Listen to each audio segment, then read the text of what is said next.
Live for the Pines, episode 95. Tonight we welcome special guest, head coach, athletic coordinator, Brian Randle. How you doing tonight, coach? Not bad, not bad. Thanks for having me on. Appreciate it. Oh, man, thank you for taking the time out of your day to do this. I know it's a busy schedule. I know you're preparing for around 4 games, so, your time's limited. And I thank you for taking the time to come on for Live for the Pines and let us get to cover what we do. Yes, sir. So, coach, let's talk about you. We're gonna start from the start. It's your first time coming live for the Pines. Who are you? Where are you at? What's all going on with you?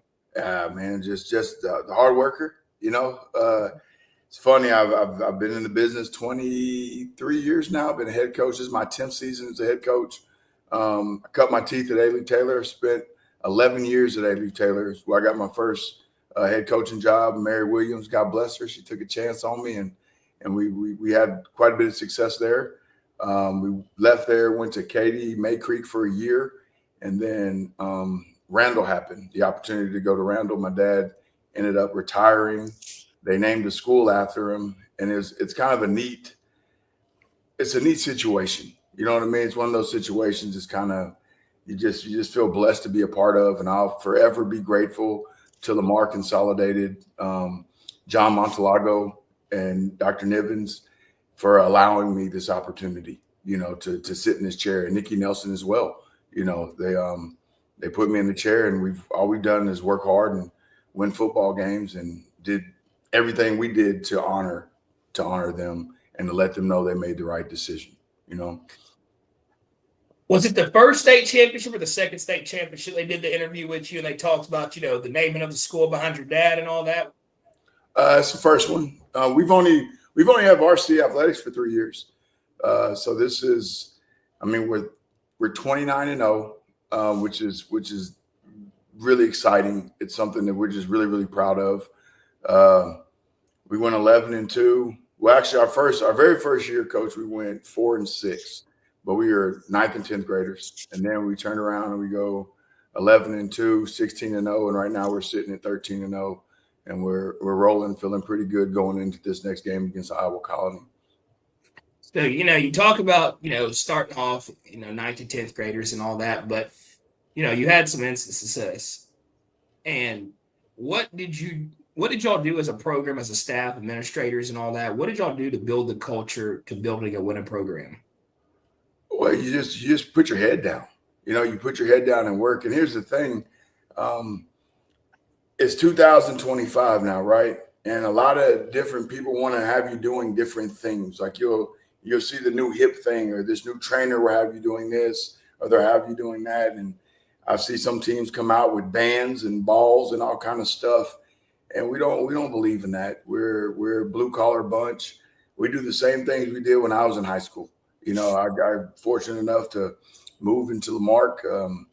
I got an opportunity to be on not one but 2 state championship football teams, and it's a neat deal to kind of see how our programs run, right? So Adam Waddell and that group, they went and met with Rutledge out of San Antonio and got boot camp from there. Now this is back in the that's Cumbers Judson, right? Sir, yes, sir. Yeah, Cumbers Judson. Yep. So the blueprint is there. They took that blueprint, took it to Lamarck, had instant success. Coach Heath took it to Pearland, had success, and I'm doing the same thing that they did, and we're having success with it. And that's the thing, man. Like if it's already there, you don't have to reinvent the wheel. The issue is you have to be strong enough in that chair, though, not to listen to the noise, because you're going to have all kind of trainers and people telling you, oh, you don't need to be doing this and you don't need to be doing that, and there's a better way to do it. Well, it might be a better way to do it, but this is how we do it, and that's the one thing I think that really helped us be successful, that and hiring good people. I had the opportunity to hire some really, really good people. My building principal, Mr. Montalago, allowed me to hire good people. When you get good human beings, and when I say good human beings, I mean quality people like Brooks Hack, Coach Rambo, Chris White, Jalen LeVege. Like I can name guys for days, right? Like my whole little crew. they were all solid humans that opened up the building with me, and kind of they left Katie to go on this journey with us. And you leave, heck, I took a $10,000 pay cut to come to Randle High School. Like you go from a 6A program to a 5A program, you leave a Katie ISD where you have the land of milk and honey. You get a secretary, you have a shower. The town of champions. Coach, it is. I mean, when I tell you that they do it right there, like and it doesn't matter what campus you're on. Like all the campuses, like Debbie Decker in that group, now it's Coach Carter. Coach Carter's the AD now, and nothing's changed. He does it right. Like him, J-Man, like the whole group, Green, they do an outstanding job. Like they do a really, really good job of giving coaches what they need to be successful. And that's all anybody wants. Give us what you need to be successful. And we're working to that here where we're at, but you don't get to make excuses. My group, they got to hear it all the time. So when I was 3 years old, I fell down the stairs and I severed my optic nerve. So I can't see out of my right eye. I'm completely blind in my right eye. So it kind of wanders a little bit. Well, when people come to me with complaints and they're whining about this or they're fussing or something, I ain't got time for that. I ask them, I say, man, you got 2 hands, 2 feet, 2 eyes, right? Like I'm not trying to hear it. You're doing better than most people. So let's find a way, So if I'll come in with an idea, I'll have an idea and say, hey, this is what I want to do this week. Well, if you're one of the guys that give me reasons why we can't do it, you're not going to be on my staff long. Like you're going to have to move around, but you got to be a guy that say, hey, this is how we can do it, coach. And then that's what you want. That's what you want on your staff. People that want to work, 1, 2 are going to put kids first, and 3 that think outside the box. I don't believe in yes men. I don't hire yes men. Like when you come to one of our meetings, I mean, it's some fire in there, because I think the best things are forged in fire, That's great. So I've heard a little about this boot camp that goes on at, Lamarck that came from Commerce and all this, and, all these other places that have used it because it works, and like you said, if it ain't broke, don't fix it. But what does the boot camp instill in the kids? Is it like the core values and discipline and all those things? Yeah, it's all about discipline, everything, and then just hard work. Like, so on Mondays, we do 40-40s on Mondays, no matter what. Rain, sleet, hail, snow, we're 40-40s. 40-40s happen on Tuesdays. You run 20-20s, and that's it. We don't do anything else throughout the week. Well, the one thing I changed this past year on our state run was on Tuesdays we decided to incorporate boot camp. So that's the one thing that was a little different. And we were blessed to have Coach Jinks on our staff. Mike Jinks last year is our running back coach. He was the head coach at Bowling Green. He was the head coach at Cibolo Steel, running back coach at U of H, and I believe Southern Cal. I want to say he was at Southern Cal for a while, but it was fun because he would come tell me, hey, Randle, man, you don't need to be doing this. We need to be taken back. We need to be cutting some periods. And every time he would come to my office and tell me that, I would add something. I would add something because our kids are a little different, like we have a different group. We have a different group of kids, and you have to you got to stay on them, because if I don't know if I'm allowed to say bad words on here or not, but some of our people you say what you want to say. They piss on prosperity, like if it's too easy or it's too nice, you give them too much stuff, they're going to piss all over it. So we keep our foot on their throat, and a thumb on top of their head. And we work, man. We work, and the kids, they expect it. They need it and they want it. And if you do it the right way, out of love, man, those babies will run their head through a wall for you. Like they really, really will. And that's true. And it's like you said, you have a special group, you have a unique group, and some kids need more attention to detail than others need. Yes. There's a lot of programs out here that can line up and they can, keep the same script, same practice script, same everything. And their kids don't turn an eye to it. They'll never cheat it. Right. And then there's some groups of kids where I have to push them to their limits to get the best out of them. Absolutely.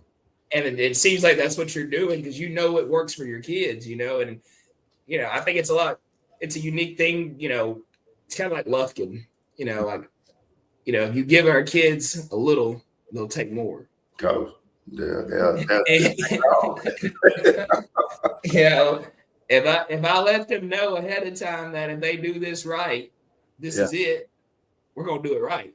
Right. But if I don't let them know, and we do it right, then we're all shocked. Yeah. Well, what's that old saying? You do it right, do it light, do it wrong, do it long. So like I said, man, kids are kids. I think the only difference between now and then is that you have to explain why you're doing stuff. And I think that helps too. Like if you can't just tell a kid, hey, do it because I said so. You have to explain why. So we have a thing called 3PT, purpose, passion, productivity.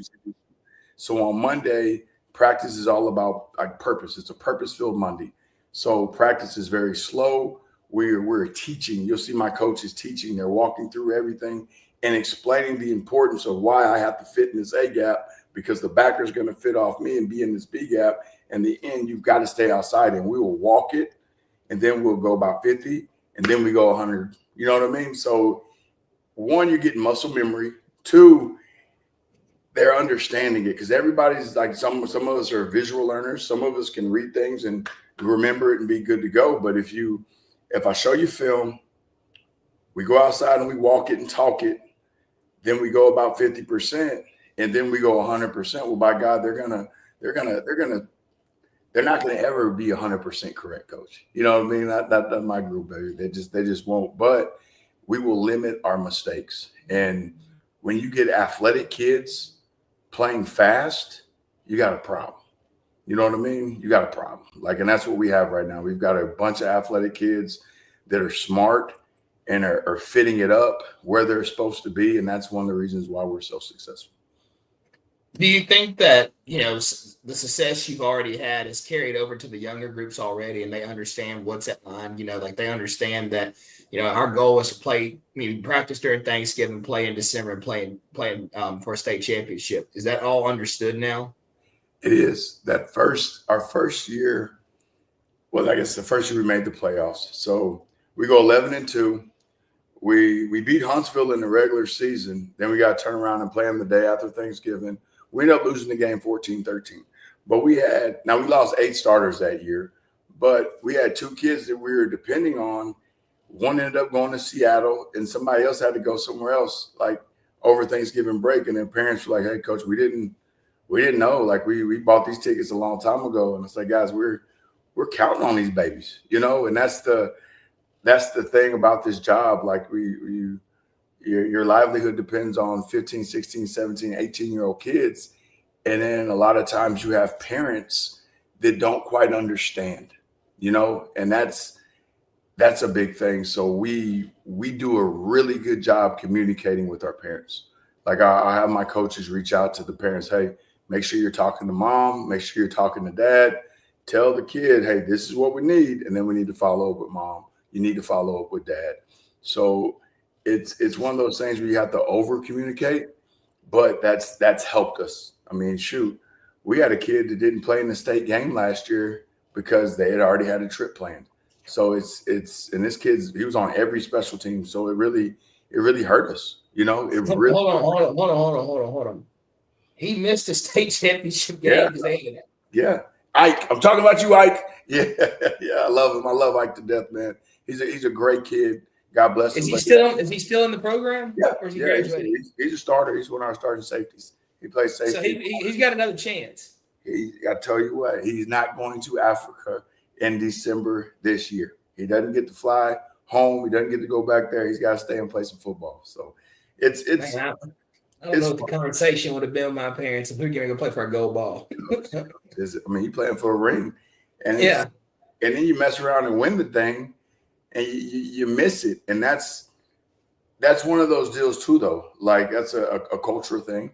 Let's be honest. They don't. If it was soccer, I bet he wouldn't have missed soccer.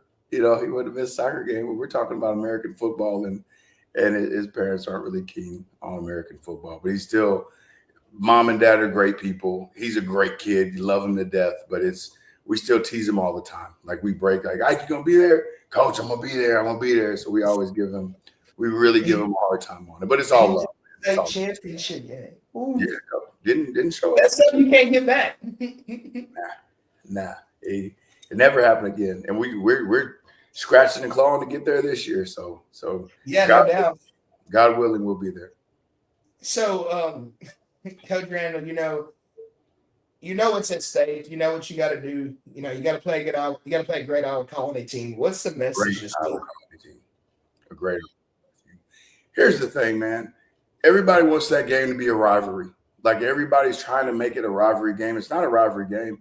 It's two really good young programs that got very good very fast.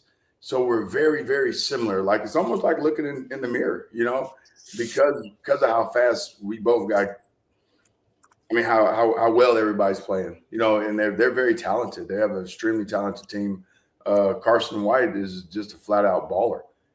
That quarterback, he's outstanding.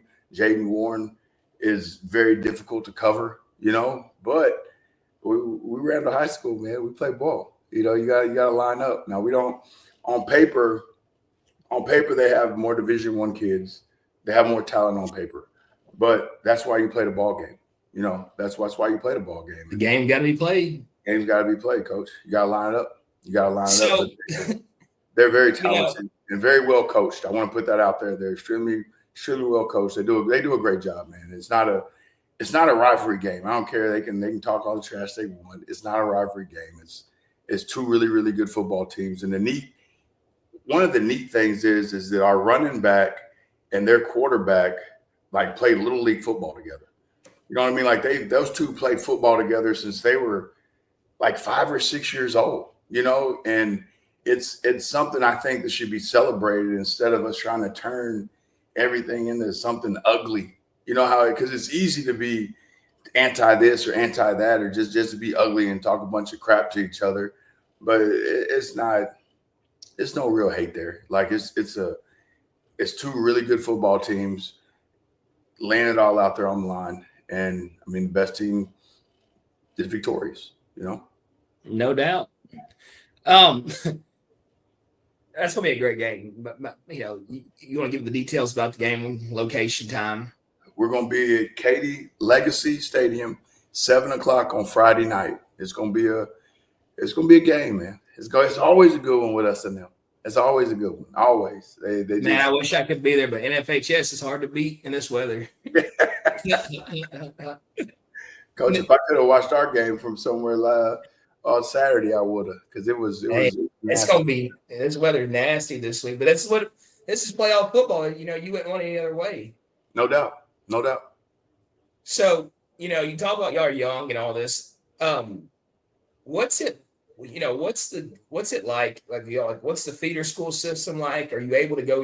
Are you able to go pinpoint your kids? Like, I'm gonna get this kid. Next year he's gonna be here. Like, what's it like over there? Yeah, same thing. So we have a thing called the Silver Track, and we're on the Silver Track, and it's funny because we have a very special running back, Landon Williams Callis. He's got 61 plus offers, but when the school opened, he was on the Silver Track. He was in I guess the 5th or 6th grade, and when I got the job, I took my staff over there to meet the kid because I kept hearing all these stories about this kid that walks on water, and it's little league, right? So you're hearing these stories and you're like, I hear you, but I don't know what it was, but something kept telling me in the back of my head, hey, go check this kid out.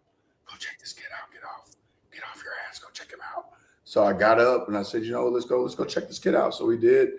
And I mean, we kept him here because a lot of times you can lose kids, if your program's not successful, these people have money.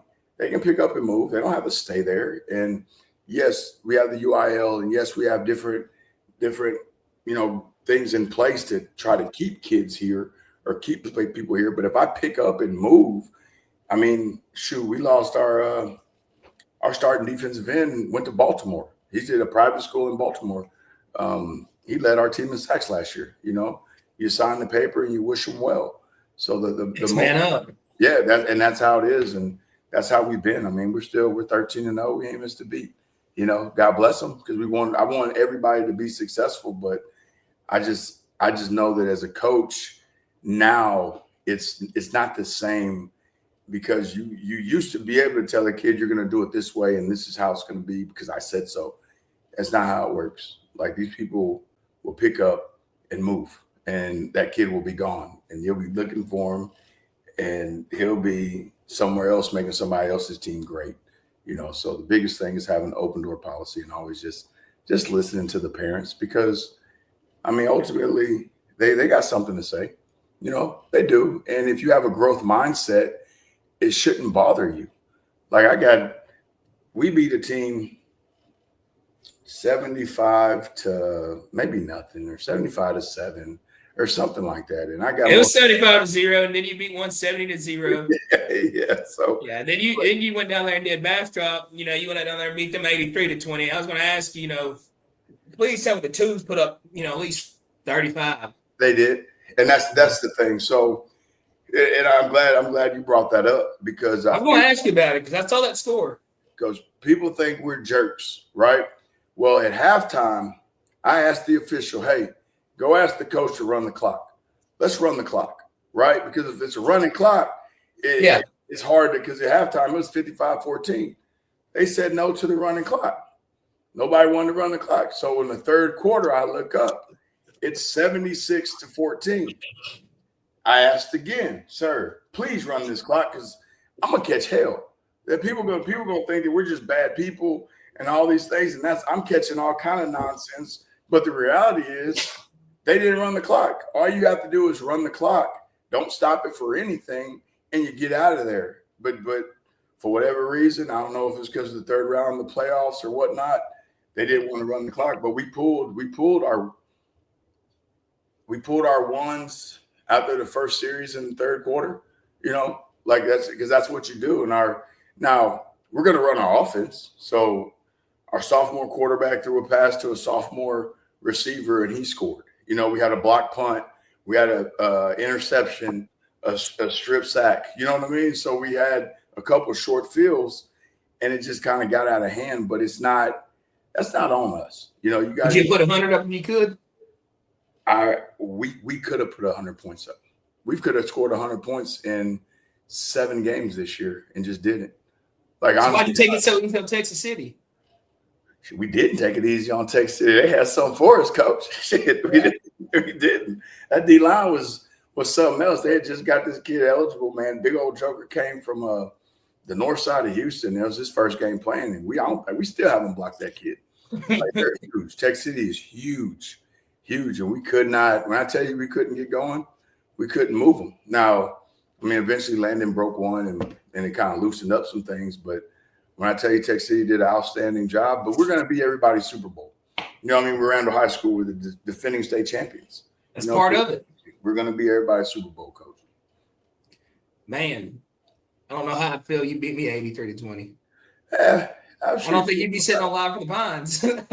Right. It's not my fault. No, I'm just messing with you, man. Yeah. But I'm telling you, and it's not fair to us, because you got people out here.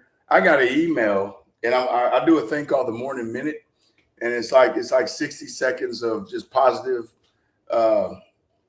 anything positive, because there's enough negative in the world. We got enough of that, so we need some type of positivity. So it's just 60 seconds of anything positive. I have different people come talk to me and stuff. Well, I haven't done it yet, but I'm going to do it, because I got an email. The guy called me. He's like, "Man, you're a real asshole for running up the score." Big asshole, right? And we didn't deserve that, because one, our twos, they go through boot camp. Yeah, they need your shine too. They were scouting. They put in work as well, right? So for me to be getting called names, I felt it was kind of cheap. I was like, man, that's pretty terrible. But it is what it is at the end of the day, because they don't get it. And if you're not in it, you're not going to understand. I had a newspaper clipping, and I lost it in my last move, that it said Katie does his damage in the first quarter. It was 41-0. We played them on ESPN2. I was at A. Taylor. I was the defensive coordinator and assistant head coach at A. Taylor. Jody Jordan was my head coach. And I'll never forget this because he kept trying to talk to me on the sideline, right? Well, I'm running from him because this is Jody. This is me. I'm coming over here and he's coming and I'm trying to get away from him. He says, hey, hey, hey. And he used to do his hand like this. And he's from East Texas. So he's got a real Southern, hey, Ryan, where you going? Talk to me, right? It's funny because, hey, man, the camera is following you. Stop talking to me. Like, because the camera's going to follow the head coach. Well, I want to hide under the turf because we've given up. I'm the defense coordinator. We've given up 41 points in the first half. But now that's Rodney Anderson and that group. Like they had a very talented football team, But I learned so much from that loss. On how to keep games closer, how to eat up the clock a little bit, wait till 5 seconds before you snap it. Like there's so many different things you can do when Hell's build champions. Coach, you learn from it, but you have to have a growth mindset. And it's not fair for them to be upset with us. But at the end of the day, I mean, I'm about Randle High School and my community and the people I serve. So I'm not gonna not let my young quarterback not throw any passes because we're up 63 to whatever. Like he still has to get his reps because guess what? Tyler's getting ready to graduate. Brady's the next man up. So if Brady doesn't have any varsity snaps, actually throwing the ball, what are we doing? Like it's not the YMCA, So what do you tell your kids, when as the playoffs go on, the games get harder. Nobody that's playing football in December does not deserve to be there. Right. What do you tell your kids when things aren't going right early in the game? When they're so used to having success so early. How do you keep them motivated and focused on, full 4 quarters? Oh, you just gotta you've gotta. I mean, as the head coach, I got to study the ship, right? I got to study the ship. You're gonna always have some waves. We're down 21-0 with 6 minutes left in the first quarter against Iowa Colony. 21-0, and we never flinched. We said, hey, let's just calm down, play football. Because we had turned the ball over 3 times. And once we calm down, breathe, center yourself, and get back to work. And we'll be fine. We will scratch and claw our way out of this hole like we did, But the kids got to understand that. They got to be able to look at you and know, like, hey, man, like coach believes in us. He's not going to doubt us. And we're gonna work hard for him because he's going to work hard for us because we're truly a family. And that's the one thing that I think is unique about Randle High School is that we really are a family. Like every last one of us between the coaches and the kiddos, like we all truly care about each other, man. That's great. Well, Coach Randle, like I told you, I'm not going to keep you long. I'd love to have you back on next week and talk about the big game and get ready for round 5. That God big willing, game. You got to take care of business. Yeah. We ain't going to jump the gun or nothing, but the goal is going to take care of business, and we know this next game is going to be a track meet. I had the pleasure to watch the game earlier in the season when y'all played, and got to see the track meet earlier. But we know it's coming. We know what we know it's going to be a good ball game, and I know you got the guys prepared. And like you said, I would hate to see what boot camp looks like tomorrow. I don't want to be there. It's going to be cold again, and I'm gonna be in my office, probably have the heater on, and I'm gonna be thinking about them guys out there on that field, man. I can only imagine what that's gonna be like, But if it ain't broke, don't fix it. Keep the same plan, keep the same program. No doubt, and that's it, Coach. There's no need to reinvent the wheel. What I'm gonna reinvent the wheel for? Pick up the phone and call somebody that's done it.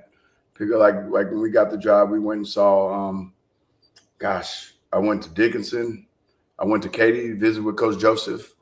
I went to Klein Kane, visited with my guy out there. We sat out there because they had just opened up the school and they went about 3 rounds, 2 rounds, 3 rounds, stuff like that.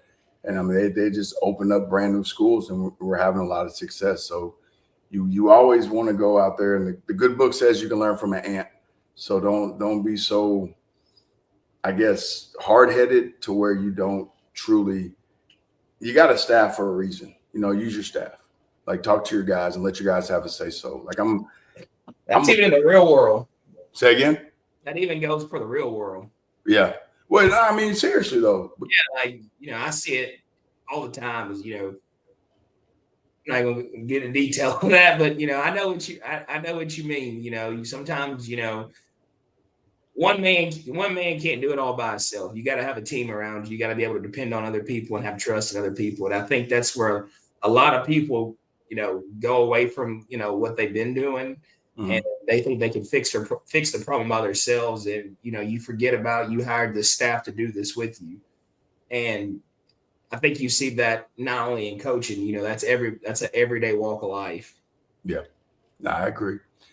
I think you should all have a round table. I don't like square tables.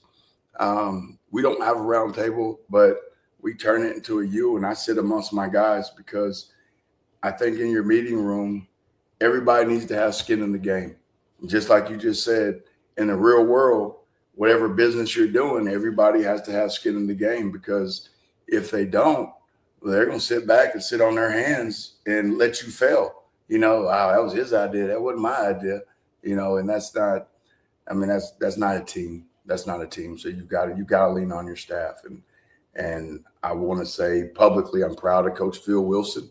He's done an outstanding job. He's my new OC. We lost Coach Hill and Coach Hack last year. They got head jobs. One's at Fulsher, one's at Memorial, doing outstanding. Coach Wilson came in. He had big shoes to fill, and he's scoring a lot of points. Him and Coach Towery and the rest of the offensive staff, like they're doing an outstanding job. And defensively, we're going to always be good defensively. Tip my hat to Coach Rambo and my defensive staff. They do an outstanding job. Outstanding job. Coach Randle, we wish y'all nothing but the best this week. We will be tuned in from NFHS. I will not be in attendance. I'd love to be there, but it's a Friday game too, right? Yes, sir. Friday, 7:00. See, I wouldn't even make it, man. By the time I left off, because I get on 59, it'd be too late. Yeah. But I'm going to be at home in time to turn it on and be tuned in. I'll have it on TV for sure. Support you guys. Wish y'all nothing but the best. Like I said, look forward to having you back on live for the pod. I thank you for taking the time out of your day to come on here. I know it's late. It's 9:17. It's a lot of other stuff you'd rather be doing. I know Monday Night Football and everything else is on. No but I thank you for doing this. Wish y'all nothing but the best. Before we go, I want to give a big shout out to our guys at Zilker Belts. Use discount code PINES936 for online orders. One of the best belts in the game. I actually have one on today. I wear one pretty much every day. Go get you a Zilker belt, the best out there. Coach Randle, thank you for your time. We appreciate you. All right, brother. Y'all be safe. Yes, sir.